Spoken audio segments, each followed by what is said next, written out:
ಓಂ ಶಾಂತಿ. ಇಂದಿನ ದಿನಾಂಕ 30/12/2025. ಪ್ರಾರ್ಥ ಮುರುಳಿ ಬಾಪ್ತಾದ ಮಧುಬನ. ಮಧುರ ಮಕ್ಕಳೇ, ಪಾಪಗಳಿಂದ ಹಗುರರಾಗಲು ಆಜ್ಞಾಕಾರಿಗಳು ಪ್ರಾಮಾಣಿಕರಾಗಿ ತಮ್ಮ ಕರ್ಮದ ಕಥೆಯನ್ನು ತಂದೆಗೆ ಬರೆದುಕೊಡಿ, ಆಗ ಕ್ಷಮೆ ಸಿಗುವುದು. ಪ್ರಶ್ನೆ: ಸಂಗಮ ಯುಗದಲ್ಲಿ ನೀವು ಮಕ್ಕಳು ಯಾವ ಬೀಜವನ್ನು ಬಿತ್ತುವಂತಿಲ್ಲ? ಉತ್ತರ: ದೇಹಾಭಿಮಾನದ ಬೀಜ. ಈ ಬೀಜದಿಂದ ಎಲ್ಲ ವಿಕಾರಗಳ ವೃಕ್ಷವೂ ಬೆಳೆಯುತ್ತದೆ. ಈ ಸಮಯದಲ್ಲಿ ಇಡೀ ಪ್ರಪಂಚದಲ್ಲಿ ಪಂಚವಿಕಾರಗಳ ವೃಕ್ಷಗಳೇ ಬೆಳೆದು ನಿಂತಿದೆ. ಎಲ್ಲರೂ ಕಾಮಕ್ರೋಧದ ಬೀಜವನ್ನು ಬಿತ್ತುತ್ತಿರುತ್ತಾರೆ. ನಿಮಗೆ ತಂದೆಯ ಸಂದೇಶವಾಗಿದೆ, ಮಕ್ಕಳೇ, ಯೋಗ ಬಲದಿಂದ ಪಾವನರಾಗಿರಿ. ಈ ದೇಹಾಭಿಮಾನದ ಬೀಜ ಬಿತ್ತುವುದನ್ನು ನಿಲ್ಲಿಸಿ. ಗೀತೆ: ನಿಮ್ಮನ್ನು ಪಡೆದ ನಾನು ಇಡೀ ಜಗತ್ತನ್ನೇ ಪಡೆದೆನು. ಓಂ ಶಾಂತಿ. ಮಧುರಾತಿ ಮಧುರ ಆತ್ಮಿಕ ಮಕ್ಕಳು, ಗೀತೆಯನ್ನು ಕೇಳಿದ್ದೀರಿ. ಈಗಂತೂ ಕೆಲವರೇ ಇದ್ದೀರಿ. ಸಮಯ ಕಳೆದಂತೆ ಅನೇಕ ಮಂದಿ ಮಕ್ಕಳು ಬರತೊಡಗುತ್ತಾರೆ. ಈ ಸಮಯದಲ್ಲಿ ಪ್ರಾಕ್ಟಿಕಲ್ನಲ್ಲಿ ಕೆಲವರೇ ಆಗಿದ್ದೀರಿ. ಆದರೂ ಸಹ ಪ್ರಜಾಪಿತ ಬ್ರಹ್ಮನನ್ನು ಎಲ್ಲರೂ ಅರಿತಿದ್ದಾರಲ್ಲವೇ? ಹೆಸರೇ ಆಗಿದೆ ಪ್ರಜಾಪಿತ ಬ್ರಹ್ಮ. ಎಷ್ಟೊಂದು ಮಂದಿ ಪ್ರಜೆಗಳಿದ್ದಾರೆ. ಎಲ್ಲ ಧರ್ಮದವರು ಇವರನ್ನು ಅವಶ್ಯವಾಗಿ ಒಪ್ಪುತ್ತಾರೆ. ಅವರ ಮೂಲಕವೇ ಮನುಷ್ಯ ಮಾತ್ರರ ರಚನೆಯಾಯಿತಲ್ಲವೇ? ತಂದೆಯು ತಿಳಿಸುತ್ತಾರೆ, ಲೌಕಿಕ ತಂದೆಯೂ ಸಹ ಅದ್ದಿನ ಬ್ರಹ್ಮನಾಗಿದ್ದಾರೆ. ಏಕೆಂದರೆ ಅವರದ್ದು ವಂಶಾವಳಿ ವೃದ್ಧಿಯಾಗುತ್ತದೆ ಎಲ್ಲವೇ. ಉಪನಾಮದಿಂದ ಆ ಮನೆತನವು ನಡೆಯುತ್ತದೆ. ಅವರು ಅದ್ದಿನ ತಂದೆಯಾಗಿರುತ್ತಾರೆ. ಇವರು ಬೇಅದ್ದಿನ ತಂದೆಯಾಗಿದ್ದಾರೆ. ಇವರ ಹೆಸರೇ ಆಗಿದೆ ಪ್ರಜಾಪಿತ. ಆ ಲೌಕಿಕ ತಂದೆಯಂತೂ ಒಂದು ಪರಿಮಿತ ಪ್ರಜೆಗಳನ್ನು ರಚಿಸುತ್ತಾರೆ. ಕೆಲವರು ರಚಿಸುವುದೇ ಇಲ್ಲ. ಇವರಂತೂ ಅವಶ್ಯವಾಗಿ ರಚಿಸುತ್ತಾರೆ. ಪ್ರಜಾಪಿತ ಬ್ರಹ್ಮನಿಗೆ ಸಂತಾನರಿಲ್ಲವೆಂದು ಕೆಲವರು ಹೇಳುತ್ತಾರೆ. ಇಡೀ ಪ್ರಪಂಚವೇ ಇವರ ಸಂತಾನವಾಗಿದೆ. ಮೊಟ್ಟ ಮೊದಲಿಗರು ಪ್ರಜಾಪಿತ ಬ್ರಹ್ಮನಾಗಿದ್ದಾರೆ. ಮುಸಲ್ಮಾನರು ಸಹ ಆಡಮ್ ಬೀಬಿ ಎಂದು ಹೇಳುತ್ತಾರೆ. ಅಂದ ಮೇಲೆ ಅವಶ್ಯವಾಗಿ ಯಾರಿಗಾದರೂ ಹೇಳುತ್ತಿರಬೇಕಲ್ಲವೇ? ಆಡಮ್, ಈವ್, ಆದಿದೇವ, ಆದಿದೇವಿ ಇವೆಲ್ಲ ಹೆಸರುಗಳನ್ನು ಈ ಪ್ರಜಾಪಿತ ಬ್ರಹ್ಮರವರಿಗೆ ಹೇಳುತ್ತಾರೆ. ಎಲ್ಲ ಧರ್ಮದವರು ಇವರನ್ನು ಒಪ್ಪುತ್ತಾರೆ. ಅವಶ್ಯವಾಗಿ ಒಬ್ಬರು ಲೌಕಿಕ ತಂದೆ, ಇನ್ನೊಬ್ಬರು ಪಾರಲೌಕಿಕ ತಂದೆ ಇದ್ದಾರೆ. ಈ ಪಾರಲೌಕಿಕ ತಂದೆಯು ಬೇಹದ್ದಿನ ಸುಖ ಕೊಡುವವರಾಗಿದ್ದಾರೆ.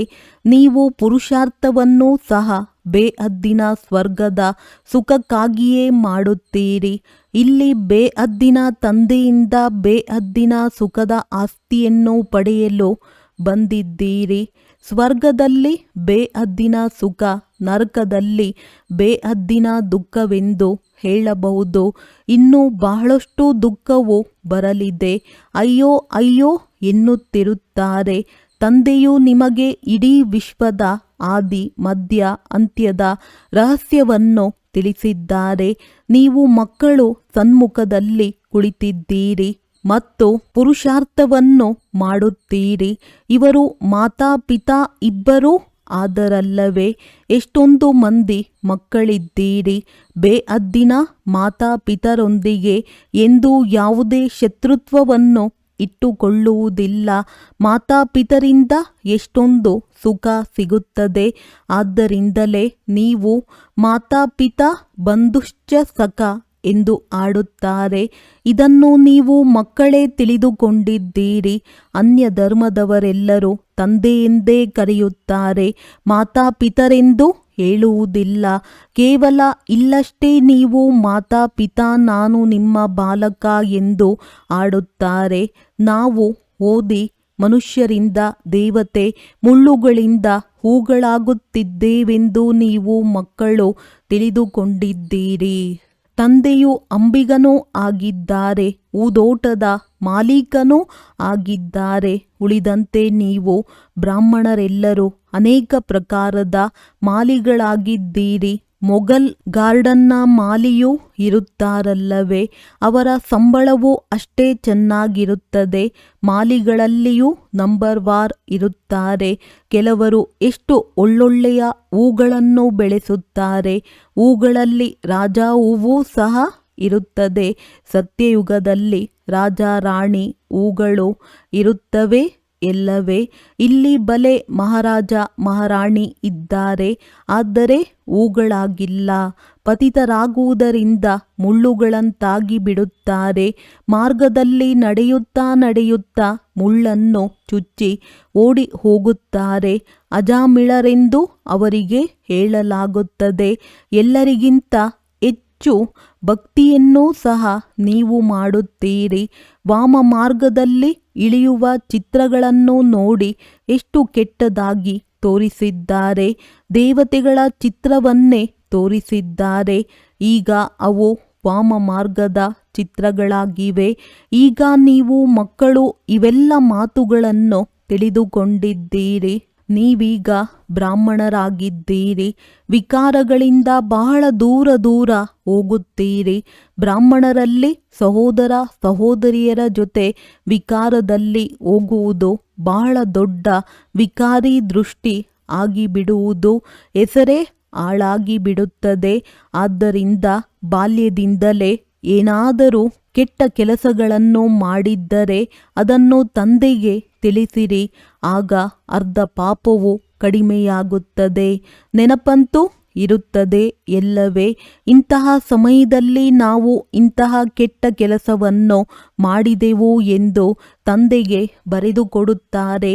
ಯಾರು ಬಹಳ ಆಜ್ಞಾಕಾರಿಗಳು ಪ್ರಾಮಾಣಿಕರಾಗಿರುವರೋ ಅವರು ಬಾಬಾ, ನಾವು ಇಂತಿಂತಹ ಕೆಟ್ಟ ಕೆಲಸಗಳನ್ನು ಮಾಡಿದೆವು, ಕ್ಷಮೆ ಮಾಡಿ ಎಂದು ತಂದೆಗೆ ಬರೆದುಕೊಡುತ್ತಾರೆ. ತಂದೆಯು ತಿಳಿಸುತ್ತಾರೆ, ಕ್ಷಮೆಯಂತೂ ಸಿಗುವುದಿಲ್ಲ. ಆದರೆ ಸತ್ಯವಾಗಿ ತಿಳಿಸುತ್ತೀರೆಂದರೆ ಅದು ಹಗುರವಾಗಿ ಬಿಡುವುದು.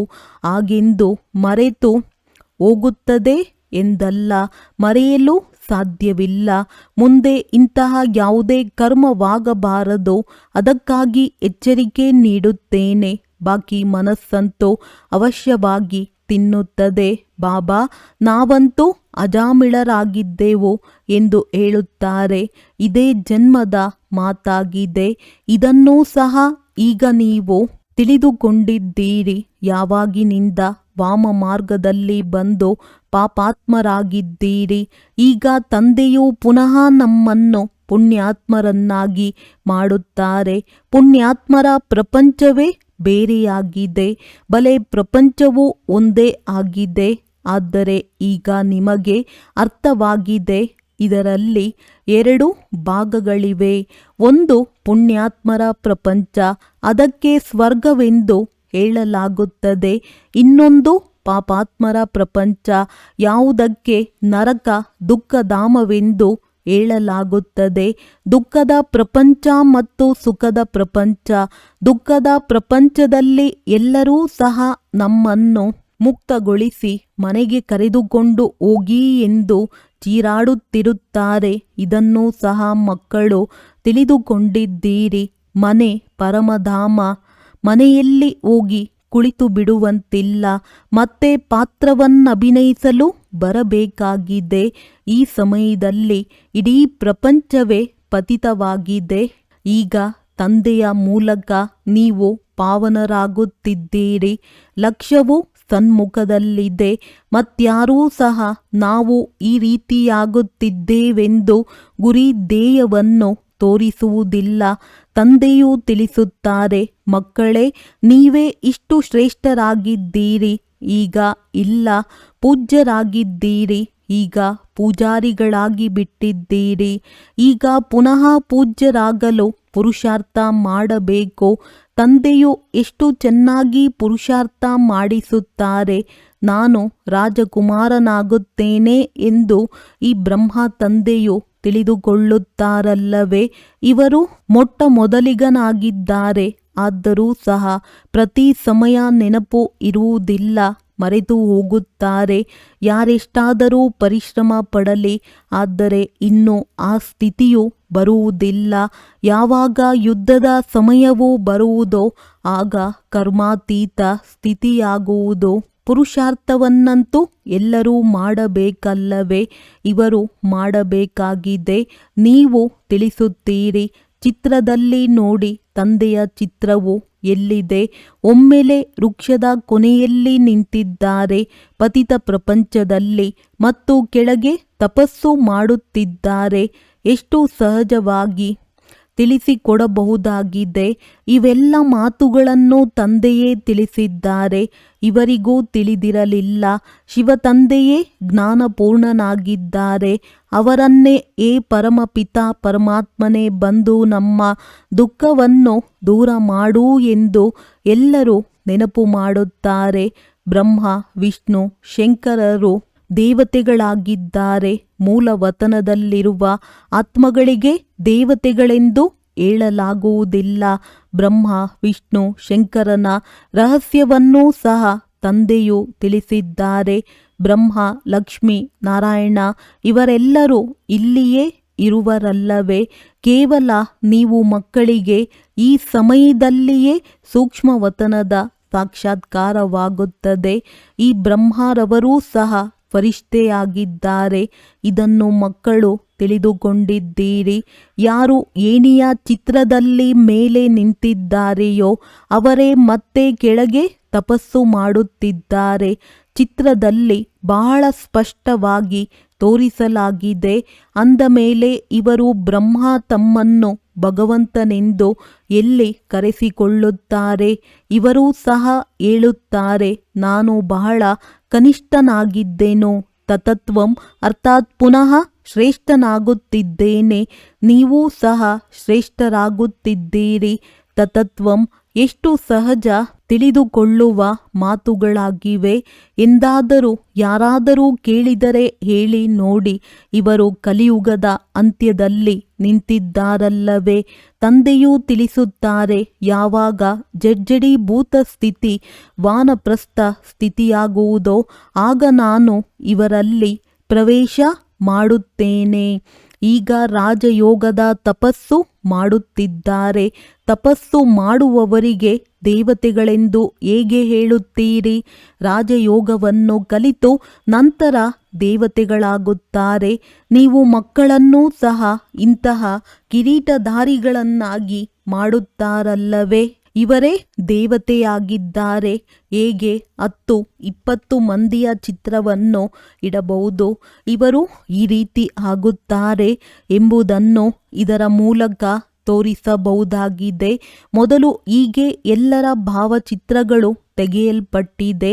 ಇದು ತಿಳಿಸುವ ಮಾತಲ್ಲವೇ? ಒಂದು ಕಡೆ ಸಾಧಾರಣ, ಇನ್ನೊಂದು ಕಡೆ ಡಬಲ್ ಕಿರೀಟಧಾರಿಗಳು. ನಾವೇ ಈ ರೀತಿಯಾಗುತ್ತಿದ್ದೇವೆ ಎಂದು ನೀವು ತಿಳಿದುಕೊಳ್ಳುತ್ತೀರಿ. ಯಾರ ಬುದ್ಧಿಯೋಗವು ಸ್ಪಷ್ಟವಾಗಿರುವುದೋ ಅವರೇ ಅಷ್ಟು ಶ್ರೇಷ್ಠರಾಗುವರು ಮತ್ತು ಬಹಳ ಮಧುರರೂ ಆಗಬೇಕಾಗಿದೆ. ಈ ಸಮಯದ ಮನುಷ್ಯರಲ್ಲಿ ಕಾಮ ಕ್ರೋಧದ ಬೀಜವು ಎಷ್ಟೊಂದಾಗಿ ಬಿಟ್ಟಿದೆ. ಎಲ್ಲರಲ್ಲಿ ಪಂಚವಿಕಾರ ರೂಪಿ ಬೀಜದ ವೃಕ್ಷವೇ ಬೆಳೆದು ಬಿಟ್ಟಿದೆ. ಈಗ ತಂದೆಯೂ ತಿಳಿಸುತ್ತಾರೆ, ಮಕ್ಕಳೇ ಇಂತಹ ಬೀಜವನ್ನು ಬಿತ್ತಬಾರದು. ಸಂಗಮಯುಗದಲ್ಲಿ ನೀವು ದೇಹಾಭಿಮಾನದ ಬೀಜವನ್ನು ಬಿತ್ತುವಂತಿಲ್ಲ, ಕಾಮದ ಬೀಜವನ್ನು ಬಿತ್ತುವಂತಿಲ್ಲ. ಅರ್ಧಕಲ್ಪಕ್ಕಾಗಿ ಮತ್ತೆ ರಾವಣನೇ ಇರುವುದಿಲ್ಲ. ಪ್ರತಿಯೊಂದು ಮಾತನ್ನು ತಂದೆಯು ಮಕ್ಕಳಿಗೆ ತಿಳಿಸಿಕೊಡುತ್ತಾರೆ. ಮುಖ್ಯವಾದುದು ಒಂದೇ ಆಗಿದೆ, ಮನ್ಮನಾಭವ, ನನ್ನನ್ನು ನೆನಪು ಮಾಡಿ ಎಂದು ತಂದೆಯು ತಿಳಿಸುತ್ತಾರೆ. ಎಲ್ಲರಿಗಿಂತ ಕೊನೆಯಲ್ಲಿ ಇವರು ಇದ್ದಾರೆ. ಮತ್ತೆ ಎಲ್ಲರಿಗಿಂತ ಮೊಟ್ಟ ಮೊದಲಿಗನೂ ಇವರೇ ಆಗುತ್ತಾರೆ. ಯೋಗ ಬಲದಿಂದ ಎಷ್ಟು ಪಾವನರಾಗುತ್ತೀರಿ. ಆರಂಭದಲ್ಲಂತೂ ಮಕ್ಕಳಿಗೆ ಬಹಳ ಸಾಕ್ಷಾತ್ಕಾರವಾಗುತ್ತಿತ್ತು. ಭಕ್ತಿ ಮಾರ್ಗದಲ್ಲಿ ಯಾವಾಗ ನೌದಾ ಭಕ್ತಿ ಮಾಡುವರೋ ಆಗ ಸಾಕ್ಷಾತ್ಕಾರವಾಗುತ್ತದೆ. ಇಲ್ಲಂತೂ ಕುಳಿತಿದ್ದಂತೆಯೇ ಧ್ಯಾನದಲ್ಲಿ ಹೊರಟು ಹೋಗುತ್ತಿದ್ದರು. ಇದಕ್ಕೆ ಮನುಷ್ಯರು ಜಾದೂ ಎಂದು ತಿಳಿಯುತ್ತಿದ್ದರು. ಇದಂತೂ ಫಸ್ಟ್ ಕ್ಲಾಸ್ ಜಾದೂವಾಗಿದೆ. ಭಕ್ತ ಮೀರಾ ಬಹಳ ತಪಸ್ಸು ಮಾಡಿದ್ದಳು, ಸಾಧು ಸಂತರ ಸಂಗ ಮಾಡಿದ್ದಳು. ಆದರೆ ಇಲ್ಲಿ ಯಾವುದೇ ಸಾಧು ಸಂತರಿಲ್ಲ. ಇವರು ನಮ್ಮೆಲ್ಲರ ತಂದೆಯಾಗಿದ್ದಾರೆ. ಎಲ್ಲರ ತಂದೆಯು ಶಿವ ತಂದೆಯಾಗಿದ್ದಾರೆ. ನಾವು ಗುರೂಜಿಯೊಂದಿಗೆ ಮಿಲನ ಮಾಡಿದ್ದೆವು ಎಂದು ಕೆಲವರು ಹೇಳುತ್ತಾರೆ. ಆದರೆ ಇಲ್ಲಿ ಗುರುಗಳು ಯಾರೂ ಇಲ್ಲ. ಶಿವ ತಂದೆಯು ನಿರಾಕಾರನಾಗಿದ್ದಾರೆ. ಅಂದ ಮೇಲೆ ಯಾರೊಂದಿಗೆ ಮಿಲನ ಮಾಡಲು ಬಯಸುತ್ತೀರಿ? ಆ ಗುರುಗಳ ಬಳಿಯಂತೂ ಹೋಗಿ ಕಾಣಿಕೆಯನ್ನಿಡುತ್ತಾರೆ. ಇಲ್ಲಂತೂ ತಂದೆಯು ಬೇಹದ್ದಿನ ಮಾಲೀಕನಾಗಿದ್ದಾರೆ.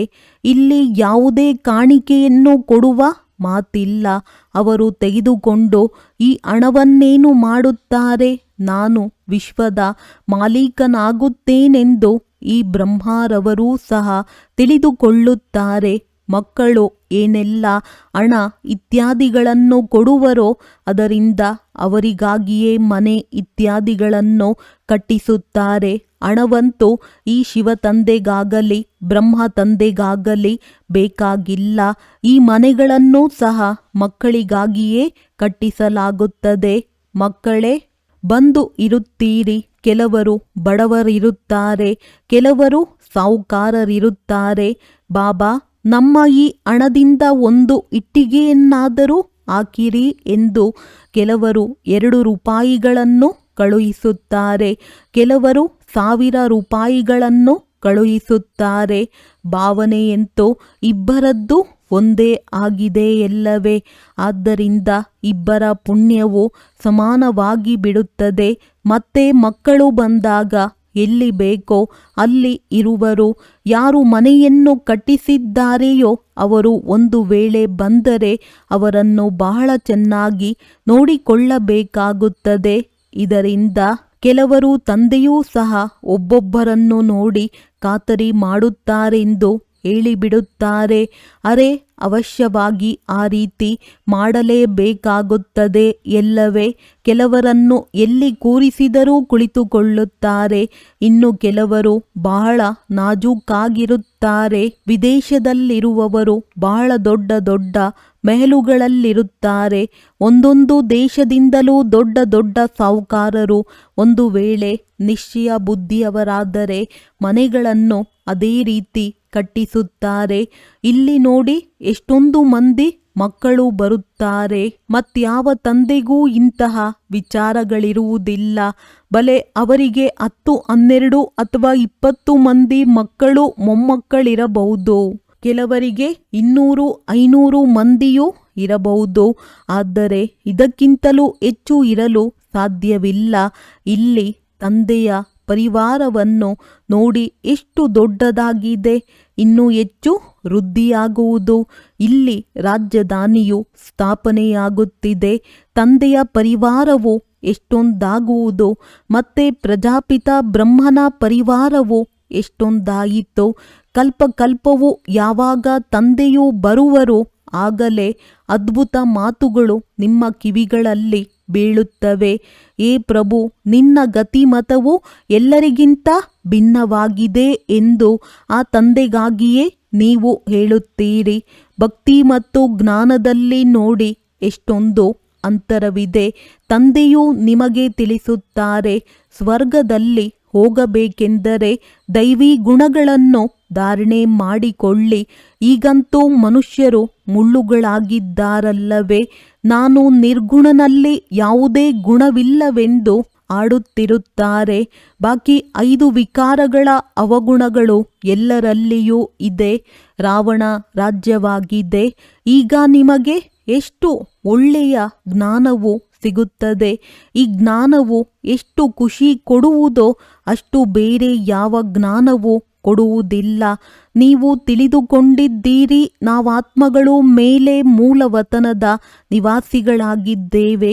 ಸೂಕ್ಷ್ಮವತನದಲ್ಲಿ ಬ್ರಹ್ಮ, ವಿಷ್ಣು, ಶಂಕರ, ಅದು ಕೇವಲ ಸಾಕ್ಷಾತ್ಕಾರವಾಗುತ್ತದೆ. ಬ್ರಹ್ಮ, ಲಕ್ಷ್ಮೀ ನಾರಾಯಣ ಎಲ್ಲರೂ ಇಲ್ಲಿನವರಾಗಿದ್ದಾರೆ. ಸೂಕ್ಷ್ಮ ವತನದಲ್ಲಿ ಕೇವಲ ಅವರ ಸಾಕ್ಷಾತ್ಕಾರವಾಗುತ್ತದೆ. ವ್ಯಕ್ತ ಬ್ರಹ್ಮನು ಮತ್ತೆ ಸೂಕ್ಷ್ಮ ವತನವಾಸಿ ಫರಿಷ್ಠಾ ಬ್ರಹ್ಮ ಹೇಗಾಗುತ್ತಾರೆ ಎಂಬುದಕ್ಕೆ ಅಲ್ಲಿ ಚಿಹ್ನೆ ಇದೆ, ಬಾಕಿ ಇನ್ನೇನೂ ಇಲ್ಲ. ಈಗ ನೀವು ಮಕ್ಕಳು ಎಲ್ಲ ಮಾತುಗಳನ್ನು ತಿಳಿದುಕೊಳ್ಳುತ್ತಾ ಹೋಗುತ್ತೀರಿ, ಧಾರಣೆ ಮಾಡಿಕೊಳ್ಳುತ್ತಾ ಹೋಗುತ್ತೀರಿ. ಯಾವುದೇ ಹೊಸ ಮಾತಿಲ್ಲ. ನೀವು ಅನೇಕ ಬಾರಿ ದೇವತೆಗಳಾಗಿದ್ದೀರಿ. ದೈವಿ ರಾಜ್ಯವಿತ್ತಲ್ಲವೇ? ಈ ಚಕ್ರವು ಸುತ್ತುತ್ತಿರುತ್ತದೆ. ಹೇಗೆ ವಿನಾಶಿ ನಾಟಕವಿರುತ್ತದೆ, ಹಾಗೆಯೇ ಇದು ಅನಾದಿ ಅವಿನಾಶಿ ನಾಟಕವಾಗಿದೆ. ಇದು ನಿಮ್ಮ ವಿನಃ ಮತ್ಯಾರ ಬುದ್ಧಿಯಲ್ಲಿಯೂ ಇಲ್ಲ. ಇದೆಲ್ಲವನ್ನು ತಂದೆಯು ತಿಳಿಸಿಕೊಡುತ್ತಾರೆ. ಇದು ಪರಂಪರೆಯಿಂದ ನಡೆದು ಬಂದಿದೆ ಎಂದಲ್ಲ.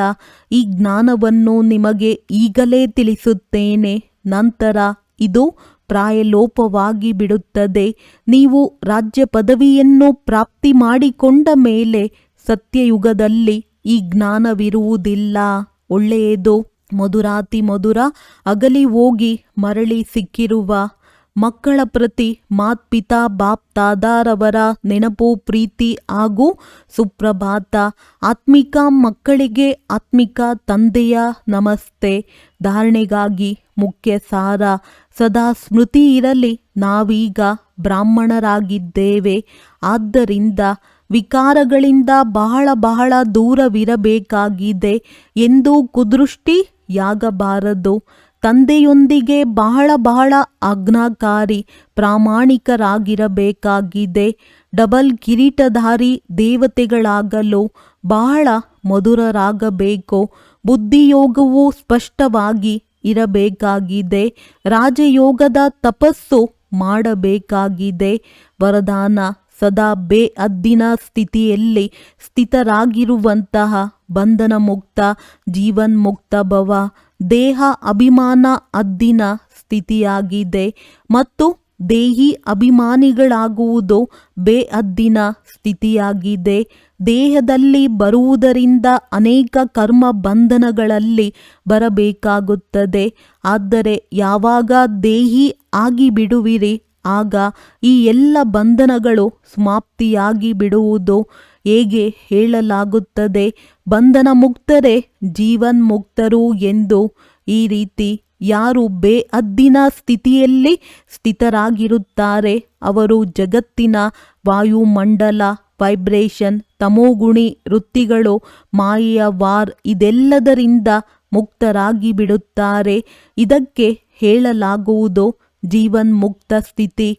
ಇದರ ಅನುಭವವನ್ನು ಸಂಗಮ ಯುಗದಲ್ಲಿಯೇ ಮಾಡಬೇಕಾಗಿದೆ. ಸ್ಲೋಗನ್: ನಿಶ್ಚಯ ಬುದ್ಧಿಯ ಚಿಹ್ನೆ ನಿಶ್ಚಿತ ವಿಜಯ ಮತ್ತು ನಿಶ್ಚಿಂತ.